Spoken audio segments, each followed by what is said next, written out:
Am I wrong for not giving my estranged father's wife the money he sent me? My father wasn't in my 21F life growing up. He left mom and me when I was 2 and refused to pay child support. He quit his job when he was tracked down for support and he spent time in jail rather than pay. Eventually mom stopped fighting because it was going nowhere. She felt like it was wasting resources chasing after him when it was obvious he was going to avoid it however he could.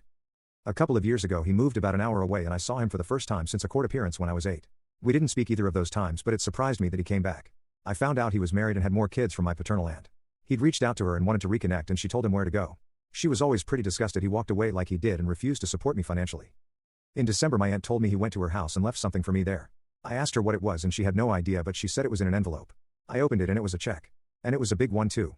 I tried giving it to my mom but she told me to keep it and he owed me. That he abandoned me. And it was the least I deserved. I tried telling her she deserved it more but she wouldn't even entertain the idea. So after confirming it was legit I lodged it into my account. Then his wife came looking for the money by going to my aunt's house for me. My aunt made her leave and I wasn't even there but she showed up a few days later when I was there and she demanded the money. She said it was money that was meant to go on her kids. That he had no right to drain their accounts for me. I told her it wasn't my problem and my aunt threatened to call the cops. She showed up at my aunt's house again a few days after and my aunt followed through and called the cops. But apparently this woman left the message that I was selfish and entitled and I stole it from her kids. AITA?